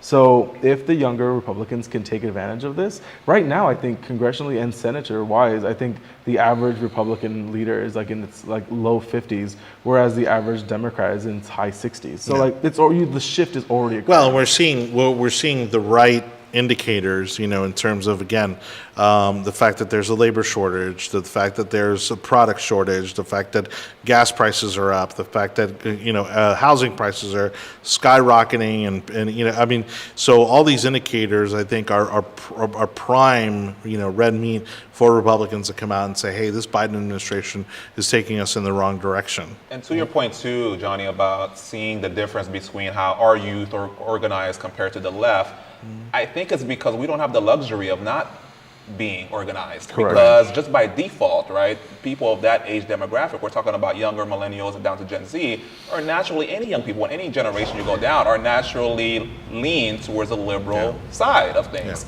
at that age, especially when they do have pop culture, Hollywood, the media, the music industry, and so forth. So they could just be on autopilot, and people are going to get, or they're consuming liberal ideology within, what's considered mainstream culture. So we have to be more proactive. And so God bless people like Charlie Kirk, who are on the offense, to make conservatism cool. I mean, I was there at SAS. It was amazing. It was super encouraging to see young people, and they're hip, you know, and they're conservatives. And so that's the kind of work we have to do. We can't just sit by, because if you just sit by, the information you're gonna get as a young person is gonna be liberal by default. Well, like So Kayleigh McEnany, who again is kind of a hometown girl, you know, she lives here in Tampa Bay. You know, I believe so, yeah. Tampa And native. she was a rock star at SAS. I mean, Oh my you know, gosh, and her social media accounts are just skyrocketing. And you're seeing, I think one of the things that nobody's taking into account is that this pandemic has really laid out for people, I think, where the parties stand, you know. And so on the left, you have these people who are basically ostracizing you if you don't get this vaccine, and basically trying to make you an outcast if you don't get this vaccine, and telling you to stay home, and telling you to lock down, and closing your favorite businesses. And then on the Republican side, let's see that, hey, let's get out there, let's get back to normalcy, let's open up businesses, let's, you know, where you're seeing not only here in the United States, but globally, this very clear distinction between those that favor the government and those that favor freedom, and individual freedom. And that's really what's happening in Europe, you know, that they're kind of waking up to the fact that they have these oppressive governments that they, in some cases, like in France, that they didn't even realize, you know, how badly they were being oppressed, until now all of a sudden they can't get their macchiato in the morning, you know. And so I think with young people, they're even more keen to that, because they have the expendable income, the expendable time, you know, that now they're spending hours locked up, you know, maybe in their university dorm rooms or at home with their parents, and, you know, when they should be living the normal college life. And they're seeing a very clear distinction in terms of governing across the country. And when they see how Florida is being run in comparison to most of the other states, I think there's no doubt that young people are going to side with freedom, and individuality. The college campus right now is a prime example of how young people are realizing that what the Democrats have been talking to them, and socialism and all the things about Marxism, is bullshit. Right. When you still have to pay your full college tuition when you're doing a Zoom call for a college class. So you're not on campus, you're not doing any of the benefits, you're not taking any advantage of all of that, and you still have to pay full price. And that doesn't make any sense to a lot of college kids and their parents. And that's gonna have more ripple effects than anyone could ever take away. And then even in the normal day-to-day, being able to work from home, having that liberalization, 30% of current people that are working their jobs are thinking of quitting and going somewhere else. That is going to cause huge ripple effects to the benefit. Allowing individuals to make individual choices for their families is the most democratic thing that we could have for. Right. Well, and just like medicine can't be worse, you know, the cure can't be worse than the disease, right? You don't want to kill your patient with the medicine given or whatever. The policymakers have to view society the same way. The cure can't be worse than the disease, and so you can only shut down the economy for so long. Correct. You can only restrict people to their homes and things like that for so long before it becomes worse than just allowing, you know, the natural course of things to go forward. And we're talking about after the vaccine. I mean, people were asking this question prior to the vaccine. They were saying, how much longer can we do this before we just allow this thing to run its course? But we actually have the vaccine now, and in some ways it feels like the conversation nationally and globally hasn't really changed a whole lot. You still have a lot of people that are acting as if we're like pre-vaccine, which I think is I think it disenfranchises a lot of populations. It disenfranchises your citizens. And that's not just the United States, but globally. Right. Yeah. I mean, the world is going to hell in a handbasket. South Africa had riots last week that were compounded by their past leader going to prison, and almost 35% unemployment rate. You have Tunisia that just got rid of their current governorship and got rid of their current parliament because of what's going on there. You have riots happening in Sydney where they're throwing flower pots. Evidently, it's something that they do in Australia, is that they'll throw flower pots during protest. Oh, and weird. it's like they look like they're from Walmart, so it's like the cheap ones that blow. Sure, right. But you're like, things are getting progressively worse around the world because of the rules. And again, a lot of these countries are going to take what we do in the United States and they're going to run with it, because if we can get away with it, they can kind of get away with it. But we have the money to get away with it. And think about it. Now, this may not be the case for every country, because I know not everybody got the vaccine at the same time we did. But in the United States, for sure, and I imagine it's starting to become this way in other developed countries, if you want the vaccine, you can get it. So the expectation of the populace, who was being very patient and I think very compliant, forget what you hear on social media. By and large, people were doing what they were told to do, okay, in regards to staying home and trying to stop the spread and wearing masks and things like that. But the understanding, I think, amongst most populations was that we're trying to get ourselves to the vaccine, because once we get ourselves to the vaccine and it's fully implemented and everybody that wants one's got one, then we can go back to normal. Well, everybody that wants a vaccine has a vaccine in the United States. Yeah. So the only people we're talking about protecting now and restricting and locking ourselves down now for are people that are choosing to not get the vaccine. And I mean, if that's the case, what are we doing? Because things have to change, and the powers that be and the media and academia and all this, we're acting pre-vaccine. And we're making people that are vaccinated act as if nothing's happened. We were pre-vaccine. Correct. And so you're gonna have populations say, you know what, enough's enough. This doesn't make sense. Well, and their we don't goal- even know what the rules are anymore. Right. And let me end with this. The government has enough information now. We're like 18 months into this, right? The government has enough information through the data from our country, other countries, all this stuff that's going on that we can get from the medical community. They ought to now be able to articulate to the American people and to other populations what is the standard by which we go back to normal. They've never communicated that. They did in the beginning by saying like 14 days, 30 days, whatever, but they've never been able to communicate what is the standard by which we can know that we've achieved success and can somehow go back to normal. They never give you that number, and they consistently move those goalposts. And when you do that to people for a certain period of time, people are going to throw their hands up and say, I got to live my life. And that's what I think is happening now, and as it should. People got to move on. Well, and again, once Quebec entered their third lockdown, they had an outcry from the public because, again, they were given no benchmarks, no timeline, nothing to look forward to, right? No goal in sight, no end in sight. And they were like, well, when is this going to end? Like, when is it, like at some point, like give us something, to go on. Like people will happily oblige if they'll say, okay, well, once we reach this point, we'll be good. Because it brings into question whether the government actually has an idea of what success looks like. Yeah. And if you can't tell me at this point, right, in the scientific community, if they can't lay out to you what success looks like, then you're not going to get the buy-in from the American people.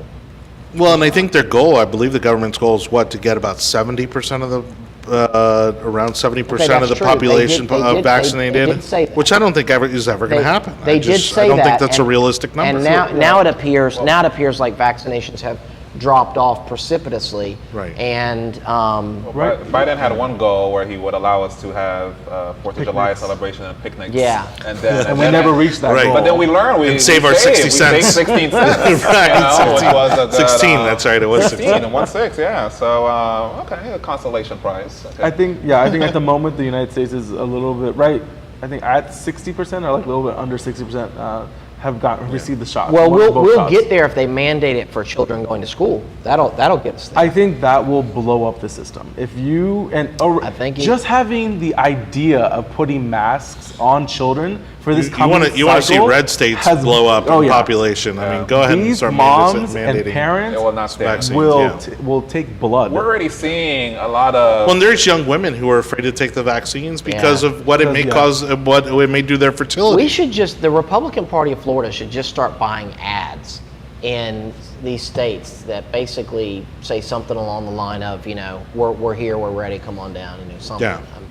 Because people. At the conference this past weekend, I met some people in the pool, and they were from New York, right? And I was like, oh, okay. Well, and we were just chatting about that, and they're like, we're from upstate New York. They wanted to separate themselves from the New York City. And I said, no, I get it, because I was curious. You didn't really have that New York accent, And they were telling me, well, that's because we're not from New York City. I understand. I said, just remember, don't New York my Florida. That's right. Because we got things going, and they laughed because they knew it was true. And they knew exactly what I was talking about. Yeah. I didn't even have to explain it. Well, and for the first time ever, I mean, I don't think we've ever kind of really, people always kind of joked about it. But I think for the first time, you actually see people throughout the state, actually sending that message across to the people I see it all over social media. I see it in groups that I belong to. I see it on people's cars. I mean, it's like, hey, I hear it at campaign events. People hey, don't- if you're moving here, all right, cool. All right, but don't mess it up. Because you moved here for a reason. I mean, Sheriff Grady Judd said that in a press Right, conference. that's right, that's right. Was it the conference that he was wearing a gold chain with the Jesus medallion on it? What's What? this? Evidently, Who is this? He's in a couple rap Grady videos. Judd. Yes. So Grady Joe. Oh, that's right. He was in a rap there was video. a big. Was he really? There Grady was a- Judd. Yeah, it was awkward. There was a Ducky very. Grady. It was awkward. There was a very big drug bust in his county, and for marijuana and cocaine and everything else. And for some odd reason, he had a gold chain on. Everything that was a part of the evidence, and he was just showing it wow, off. that's and I was hilarious. like, the man could do no wrong. I need to in see my this. eyes, could do no wrong. So you're saying at his normal professional press conference, he went ahead and took the gold chain and wore it? He was wearing a gold chain. I gotta look that up. That's But cool. Lauren and I, we saw it come up the thread, That's and Lauren cool. and I were like, "Is that it?" Oh my god, it was phenomenal. No, it wasn't that press conference. It was the one on HB1, the anti-riot bill. He was there with the governor. Oh, and when I he said loved that statement, you saw DeSantis was like cracking up. together. Well, but It was again, he's amazing. the only sheriff that could really pull that off. You know what I mean? He's awesome. So, all right. Well, thank you again, everybody, for watching The Yard Sign. Joe Wicker, Berny, Jacques, and Anibal David Cabrera joining me today. We're going to go ahead and close with a final topic, even though we're already way over time, and we're maybe getting into our most controversial topic of the night. But we'll try to do it justice here and wrap it up in a timely manner. Cuba 3.0. The internet access continues to be sporadic. We continue to see atrocious videos coming out of police violence against the Cuban protesters. You truly see how oppressed a population is when, one policeman swinging around a baton can really, frighten an entire group of people. Yeah, it's because wild, right? these police officers are outnumbered easily. In any of these situations. But these people are so used to being oppressed, and they're in such fear of getting arrested and basically being thrown in prison, never to be seen again. I'm a political prisoner. Sure, yeah. That they are starting to fight back though, which is amazing. I saw a video where there was a police officer who was retaliated against. Which is not. I have never seen that before. No, and so while it's you don't want to advocate violence, right? But you're truly starting to see the population fight back. And I was having this conversation earlier today, about how great. Like I love Governor DeSantis' idea about giving them free Wi-Fi, and yes, Mark Zuckerberg, you have drones that can provide Wi-Fi to the island of Cuba, why right? aren't you? Jeff Bezos is half Cuban. Why isn't he getting involved? It would upset their Chinese communist overlords. Oh, of course, yeah. That's why. Yeah, no, you're absolutely right. And so, again, you don't want to be pro-intervention, foreign intervention. You certainly want this uprising to be very much grassroots of the people of Cuba. But to a certain point, they need the resources, even if it's food, right? First and foremost, because they're a malnourished country with very little access to water, certainly very little access to food. But then what else? For them to be able to truly have any success in overthrowing the government, unfortunately, I think blood will have to be shed, as it already has been on the side of the Cuban people. But they need the resources to be able to fight back, and that's where I think, who's going to be the one to step up to provide them Where's the CIA? those resources. Where is the CIA? I don't understand. Isn't this tried what we're supposed to be doing? The CIA. Aren't we supposed to be taking down communism worldwide? CIA has tried how many times to kill that man, Castro, and he's Castro, dead. And they've never been able to. Fidel's dead. Allegedly, and so Jeez. What is this? I don't think you have to invade. All you got to do is provide a little support. I mean, it sounds to me like the people are ready to roll. Drop some crates. All you got to do is drop some supplies. But what supplies you're talking Just drop about? some humanitarian you supplies. have a population that now this is probably the third generation that has never had access to weapons. They took that all away during the 60s. AK is easy to learn. Yeah, and also shoot people that you don't want to shoot. But the thing is this, and I say this. Well, and I truly wonder how much the internet has led to this uprising. Allowing for the free usage of information and not allowing the government to be able to control what's happening on networks is one step. But some of the Cuban people have actually been able to travel here and then travel back. So you can imagine what a culture shock that is to see kind of where the world is and then having to go back to such an oppressed situation. But it also takes them. You're also talking about upper class individuals from Cuba that have family here that are able to get them through the network to get them here to the United States because there are no direct flights. The only time Cuba will become free is when the military detaches itself from the government. And that is what's going to have to happen. In every single uprising in Central America and the Caribbean has always occurred when there has been the military siding with the people. It is not the people that stormed the palace. It is the military allowing the people to storm the palace. And until that happens, no change will occur. And has there been any kind of talk about that? Has there been any dissension among the ranks in the Cuban military? I haven't seen any. Well, and that's the thing. So there's been very kind of sparse communication as far as what's actually happening there. There doesn't seem a lot of positive progress, but there seems to be a continuation of the protests happening. And then the other thing is that everybody's kind of scratching their heads as to, well, what can we do? How do we, I mean, you had basically a flotilla just about ready to go out of Miami. Literally. Before the Coast Guard, basically kind of put their foot down and said, that there was going to be a lot of trouble to be had if anybody, set course towards Cuba. So this was the conversation that Joe and I had at length, which is really, what is our modern day role here? I mean, I think we've learned that we obviously can't spread democracy, but I think we can still advocate for freedom and freedom from oppression, and if that's not our role, then what is our role globally? I mean, how does Cuba get worse?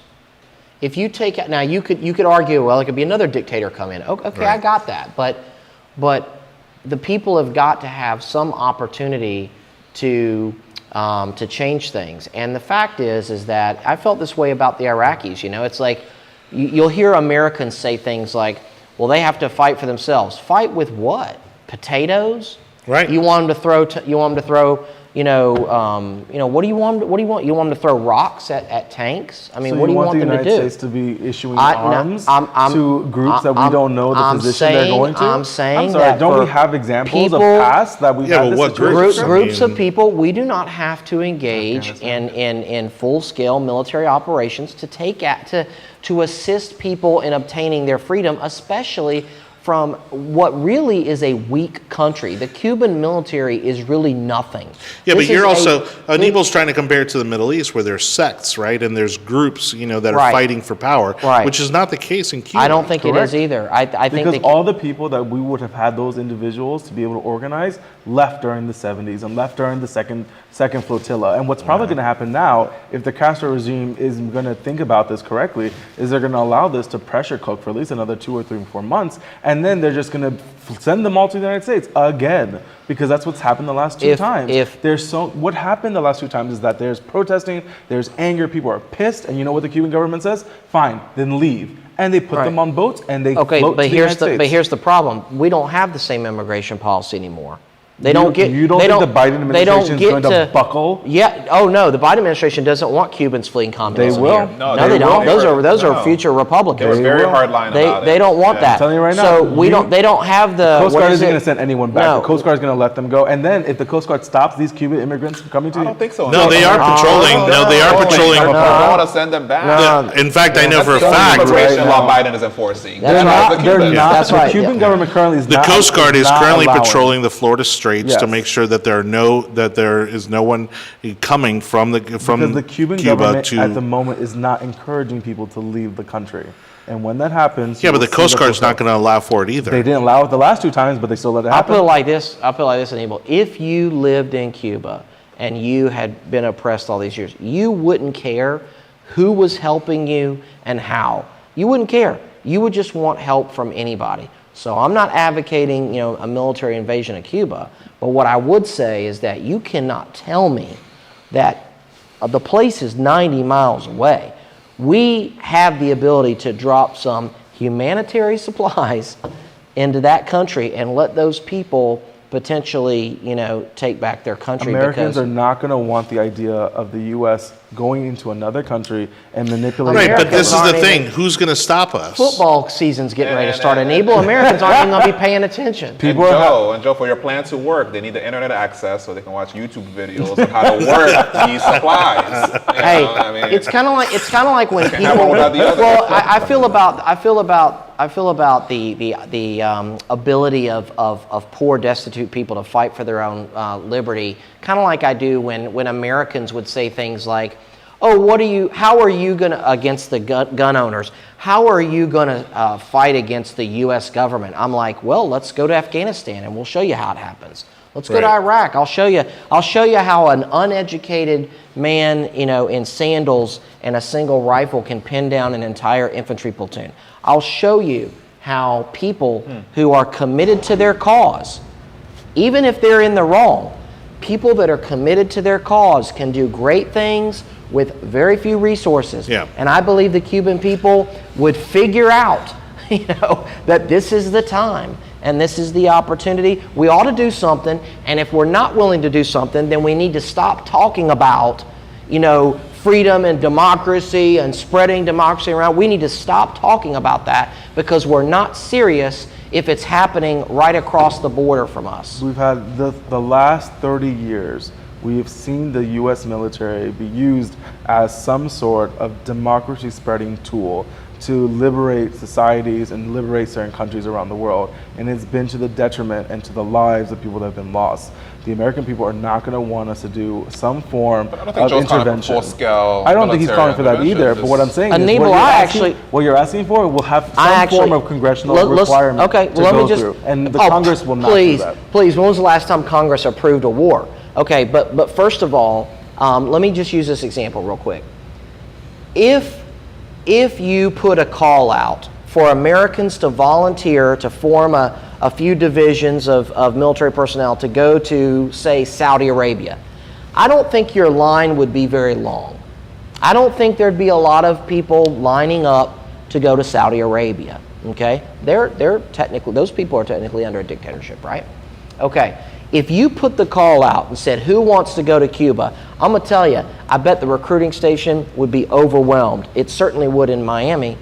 There are people that I feel convinced, and there are young men and middle-aged men and some older men So modern day TR Rough Riders. that would be happy to be involved in any effort that was going to assist the Cuban people, because we actually have a very common bond with the Cuban people. I mean, we have a population group in the United States that has relatives there that live under communism and would like to see them liberated. We still have a common bond. We don't have anything in connection with the Middle East. We're sitting here really. in Ybor City. Yeah. Right. In a place that couldn't have been Right. formed without the contributions Right. of the Cuban We people. are in the former cigar capital of the country. Right. that was populated by Cubans Right. and the Spanish. The only and comment I'll make Italians. in that reference is that I can't wait for us to then do that with Venezuela, and the next time to do Let's that roll, with brother. the other one. People were roll. ready. Continue. There were Let's people roll. ready to do it. Yeah, Let's and then roll. we should continue to overthrow Let's other roll. people's governments, and continue to overthrow and use taxpayer money to do these things.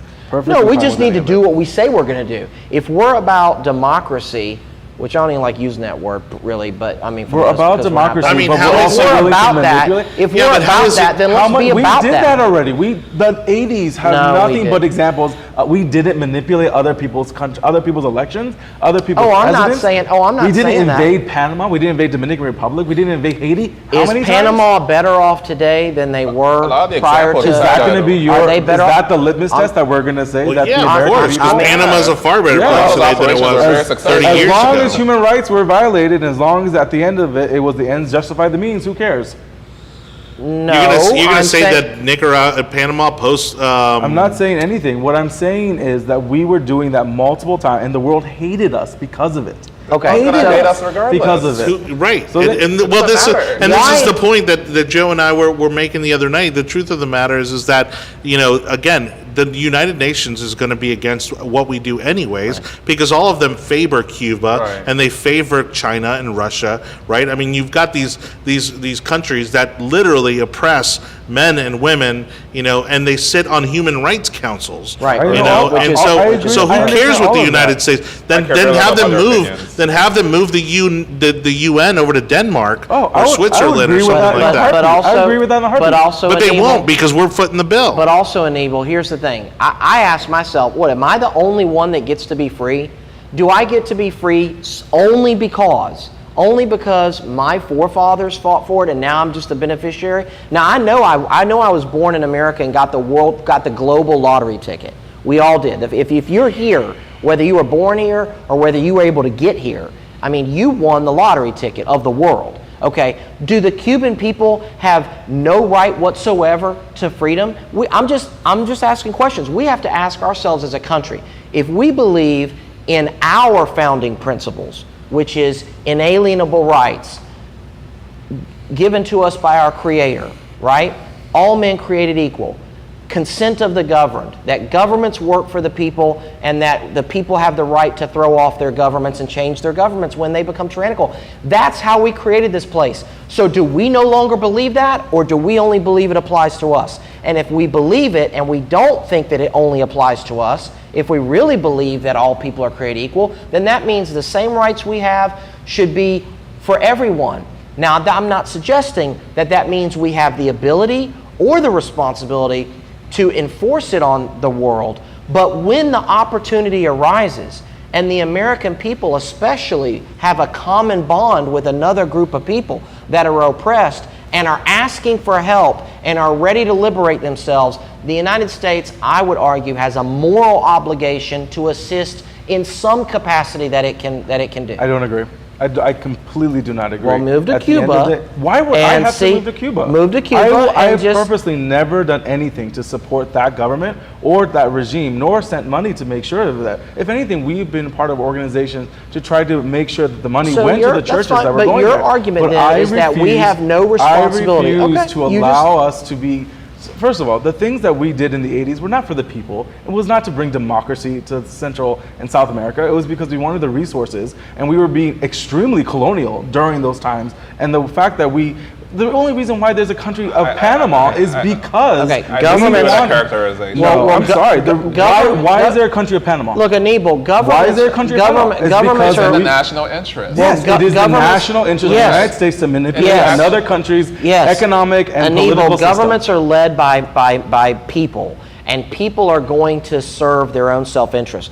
I'm not suggesting that every time we have engaged in supporting a liberty movement that it's been purely moral, that no one's ever tried to benefit from it or something. I'm not suggesting that, but I'll tell you what though. No, but you're suggesting to invade a country. If the United States was able to engage in economic trade with Cuba, and that made the United States richer, if the Cuban people in the process gain their liberty and are able to be the ones trading with us, do you think they care? We did.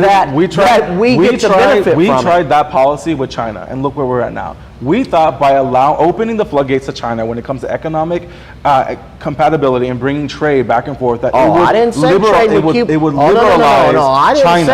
I didn't say open up trade with Cuba first. I said liberate the people. Regime And change if the liberty, I if will be the first person to say that I cannot wait until until Cuba is a free and democratic country. Here's what we know. I refuse to say that the Right, American but how do people you expect them will to allow- achieve that?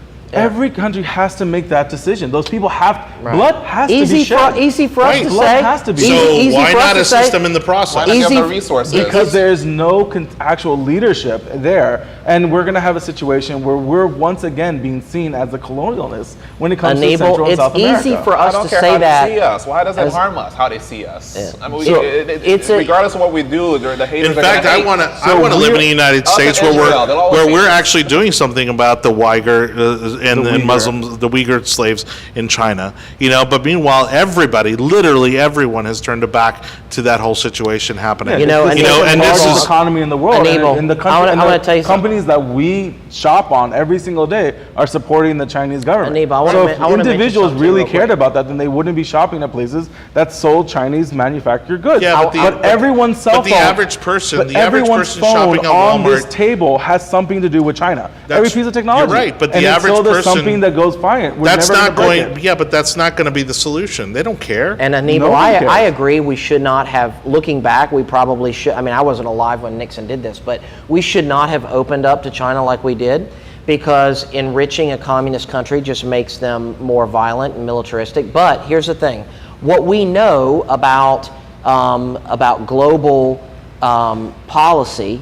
okay, and what we know about stability in the world is that democratic countries, okay, that are neighbors tend to not fight each other. They tend to trade with one another and Correct. not get involved in wars. Correct. with That's each why it's other. in the national interest to it's- topple hostile that's regimes. right. So it's in the where national- you so can. if So your then it's a neighbor- national interest for us to remove the embargo If for your- Cuba if your and neighbor- start trading amongst No, Cubans. no, because you you guys just go talked through about the the China regime experience being a failure. No. Yeah, but you're No. talking about a country of You're trying to 1.2 duplicate billion, China and another Cuba. one has less than 40 million No. people on it. No, But- we're saying the Chinese experience was a failed one. The It Cuba was. one should not be duplicated as such. You have to But have the regime you change mentioned first. something, So but we should- Anibal, should you we or should mentioned not be something about trading? the way people view us and things like that, and I can appreciate that. When I was in Iraq, I had an Iraqi interpreter who he was a smart guy, and he worked with us. And I remember he told me once, because I was talking with him about like the way the Iraqis view us and things like that, and we were talking about, it was during the surge, so we were talking about the fact that we are going to leave eventually, and he reminded me of something.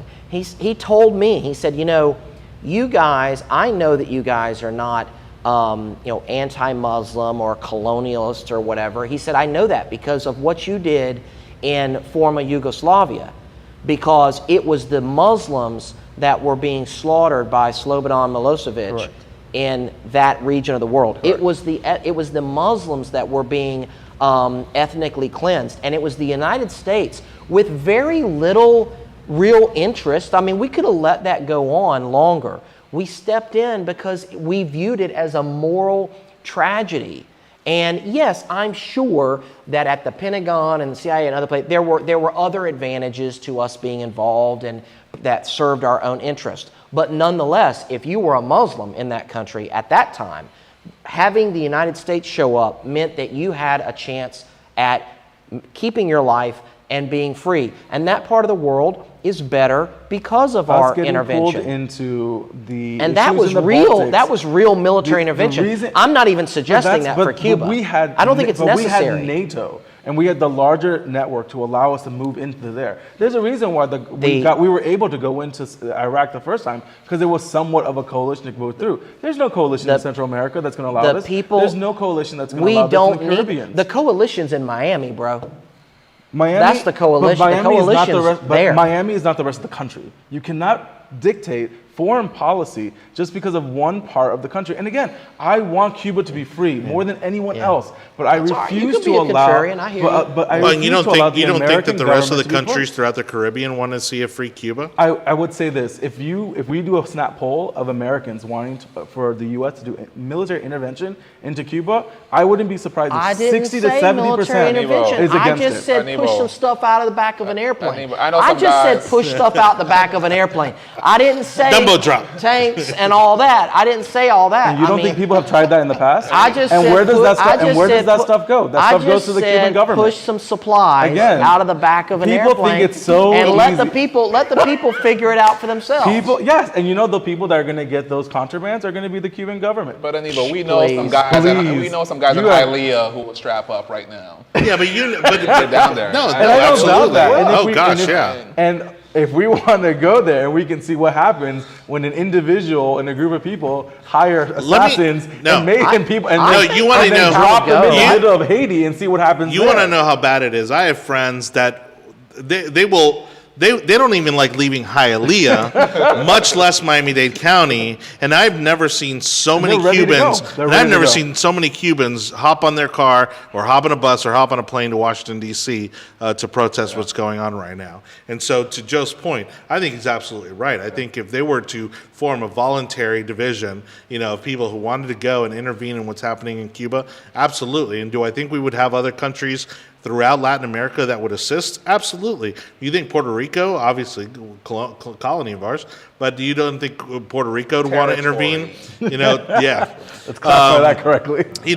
The Bahamas, you're talking about the Dominican Republic, you're talking about, Haiti, you don't think these countries want to see, why? Because again, there's terrorism that's being funneled through Cuba. Oh, yeah. There are drugs. I there's, know all of this. Yeah, And if again, we currently have Hemispherically, I think we would have a lot of support. The current support. president and the current Congress will never allow for anything like this, and the CEC and the military, the wokeness of the military right now would never allow shipments to be like that to be dropped over. But the way this works out is That's that a more compelling point, The the private wokeness. version, the private sector is what's going to move this along. The private sector is going to push satellites over Cuba to allow for free internet. No, look, the and to the private question- sector is going to be the one that drops. I know, off but the to the stuff. question And in the- also in the even comment further, section, the what if we private allowed sector- the- That's what I'm saying. I don't have a problem with that whatsoever. What's the question?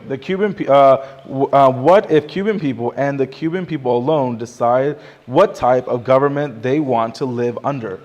Right, which How can they decide that? Well, that's the thing, but we not need allowed to to give them decide. that Bloodshed is option. gonna have to be had. They don't have that choice. Bloodshed is going to have to be had. You know? That's the only way these things work. Well, exactly, but again, it's going to be, literally a David and Goliath situation. point you need If some you have the resources. Cuban people go up against the Cuban military. Yeah. This was the And issue. David won. This was the issue in Hungary, I believe, in the early 1950s, where they were counting on U.S. support, and they were facing a very brutal communist repression there. The aid didn't come, and they were rolled over. Right. They had the will. They had The, the fight. the Miami-Dade at the same time, you need Sheriff's resources. Department could probably take out Cuba. Yeah. The Miami-Dade In a hot Sheriff's war, Department yes. I agree. could probably I take would out Cuba. bet on Miami-Dade They're a Sheriff's bankrupt Office. country. They have Absolutely. no real military. And they would flinch. They would fold. How much do you think the Cuban soldiers really want to be on that side? All it takes is for them to see the tide turning, and I'm gonna tell you, if nothing else, they know this. They know that when you're on the losing side of a conflict in Cuba, you end up against the concrete wall. So all you have to have is enough initiative and gain the initiative for the Cuban military and the people that are there that have family members that are oppressed, okay, to realize that this is not a winning argument, and they'll turn against their own government and they'll take over and there'll be freedom in Cuba. And I'll give you a perfect example. When we put out the bounty for Saddam Hussein and for Uday and Qusay, the reason why they were captured so quickly was because, yes, there were people in that country that benefited by those individuals being in charge, but there was nobody in Iraq that hadn't been either personally negatively impacted or had a family member or a close friend who had been negatively impacted in a terrorist way by those men. And so when the time came that they knew that they could give them all up without threat and in a safe manner, buddy, they gave them up super quick. I cannot and wait. And the same thing would happen to the Cuban I government. They would cannot give them wait up. until the day that we were able to travel to a free and democratized Cuba. You don't seem to be in a rush. But until then, Well, it won't be any help But from until you. then, We know that. It won't be because of your efforts, Anibal. it won't be. It won't be, and it won't be because of anyone He here. said it won't be. It won't be because none of us here are currently participating in And the it's not about political dictating what type of government they have. At the end of the day, no one here is an elected official, so we don't have the ability to make the decisions that need to be made. And two, we are not in Cuba, and we're not fighting the regime right then and there. You just drive the landing people craft, that are Anibal. going. We'll get out. We'll That's storm the never gonna beaches. You happen. just land, You're drive not- the it's landing never gonna craft. happen. It's never Just gonna get me happen. as close as we can get. I'll swim the rest of the way. I don't want to swim. All right. I won't swim. All right, everybody. Thank you again for watching the Yard Sign. Joe Wicker, Berny, Jacques, and Anibal David Cabrera joining me. I hope you've enjoyed tonight's dialogue. It's certainly been a good one. We're going to wrap up the show as we now approach hour 2. So we'll Who try thought to. Cuba would The take that Cuban long? people. Yeah, needed it. exactly. The Cuban people. We did it for Cuba. We did it for Cuba. We'll run down the table left to right and talk about the one thing we didn't talk about today. So what's on your radar, Joe? What's something we Start didn't with get Anibal. to show? Start with Anibal. Start with Anibal. Joe's still fired up. I'm ready to volunteer. Like, I mean, anybody looking for some 43-year-old overweight, soldiers? I mean, let's all volunteer. You're ready to take the oath right now, Joe. I'm ready. There we go. He's ready to re-enlist. Go, Anibal, Anibal. what did we miss? I am looking at South Africa, actually, as their country continues to disintegrate into chaos. At the moment, you're watching the one party, the African Central or African Continent something, I can't remember the acronym, has been in power since that country has been in apartheid.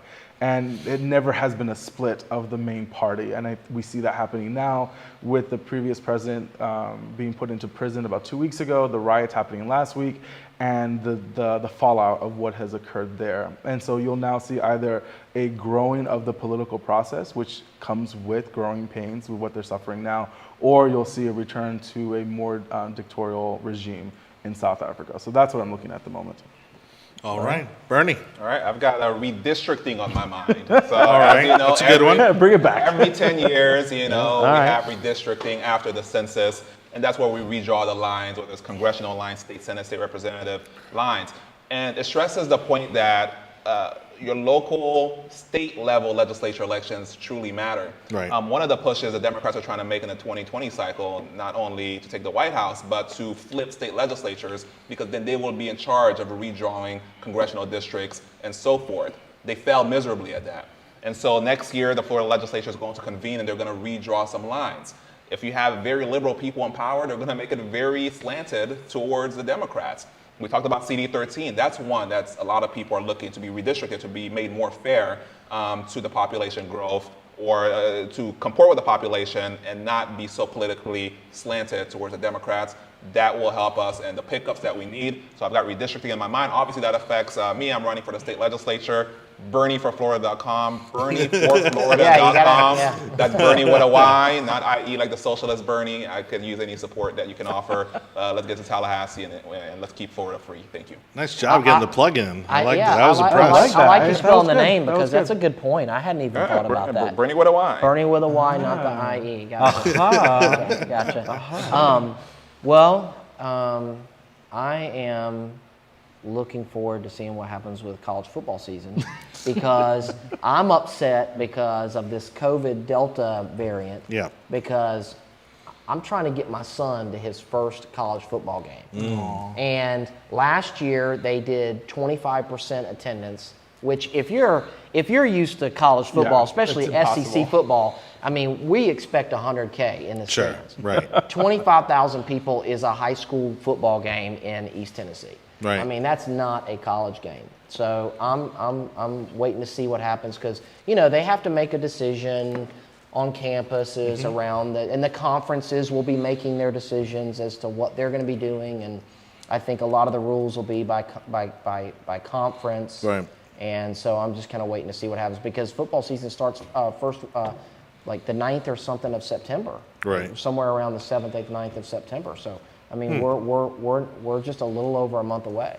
Well, and I was going to actually talk about a more Cuba-related story, which is that the city council here continues to bicker about, their support and what level of support. And, they're just, anyways, Tampa City Council supports Did the they Cuban put people, out? Okay, they did say that. they're still going back and forth as to some of the verbiage, but Not too strong. They But don't I support I too actually want to piggyback on you bringing up college football, because what's going to be fascinating to me, and we're already starting to see some of the coverage and is now that they are eligible to make money and make endorsements. Yeah, that's And right. I mean, we're seeing, I think the quarterback for Alabama, Alabama's already got $1 million in endorsements, yeah. which is crazy. Right, and That's shout out amazing. to a guy I know here locally, Mike Murphy, who owns the Murphy Auto Group out of Lakeland. He owns about 5 or 6 car dealerships. Actually, already paying some University of Miami, some USF athletes, cool. giving them endorsements, along how with it the should College be. That's how it Hunks, should be. the College Hunks Moving Junk, which is also a Tampa-based company. Also paying for endorsements of University of Miami players, because I think they're alumni, and also some University of But South they were already Florida getting players. Oh, that's right, and- they Canes are have been alumni. getting paid So- for that. This isn't anything new. They got a pay So- cut. They're like, hold on, Yeah. I got to pay taxes on this now. It was all under the I table. like the old beforehand. system before. Yeah. Oh, and speaking of which, Netflix is putting out a Cocaine Cowboys series. Oh, God. Called The Kings of Miami. So, needless to say, I'm sure University of Miami is going to pop up in there a few times. But on that note, thank you again, everybody, for watching The Yard Sign, the most important and relevant podcast in politics. Don't forget to subscribe to the audio version of our podcast over at the Tech Overlords at Google, Apple, Spotify, Audible, Amazon, and iHeartRadio. You can get the audio version on all of those there. And don't forget, for the video version, you can get it right here on Facebook and YouTube. On behalf of Joe Wicker, Bernie, Jacques, and Anibal David Cabrera, I'm Jonny Torres. Thank you so much for watching. We'll see you next time.